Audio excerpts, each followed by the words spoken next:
you look at the history of new product and service creation within the corporate environment, there are a number of events that have sort of led up to the need for a new approach or process to their creation, and that really is what sums up innovation process. If you think about sort of the history of most multinational brands, the big businesses and multinational companies that you think of in today's market, most of them came of age during the Industrial Revolution. It was about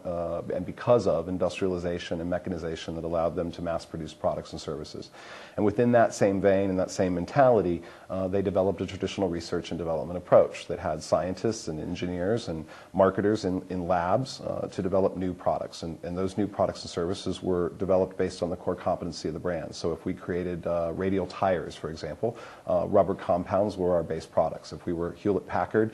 we worked within the tech space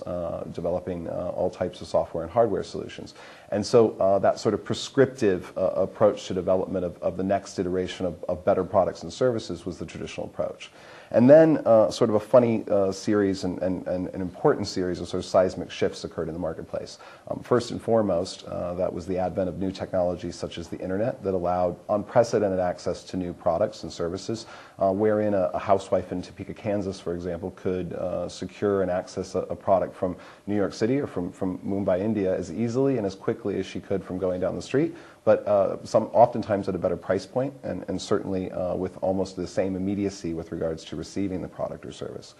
Secondly, there has been an enormous shift towards, from a cultural perspective, towards away from assimilation as a society and towards a celebration of individuality. So consumers who we have traditionally relied upon to act in sort of similar ways,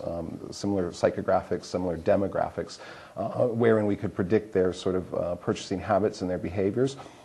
have surprised us because now they're all about sort of idiosyncratically expressing their own self-interests, their tastes, buying certain products, but not others that used to go along with it. Thirdly, there has been an enormous shift in not only consumer perception, but within the corporate environment for companies to try to diversify through sort of incremental handoff of products and services, new products that are just incrementally better than the previous. However,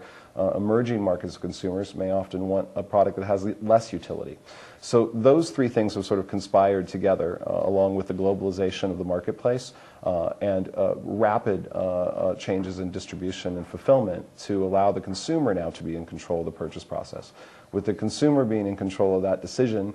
companies are no longer in the position as the manufacturers and the distributors or the retailers to be able to command and make the decisions with regards to what products and services the consumers are going to accept.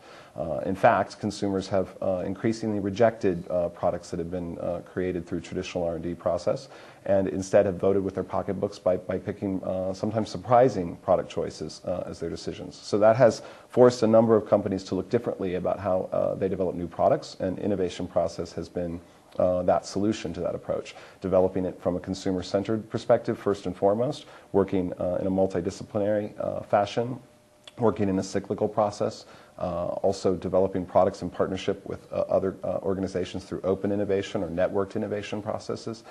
to really create an entirely new way to create products and services.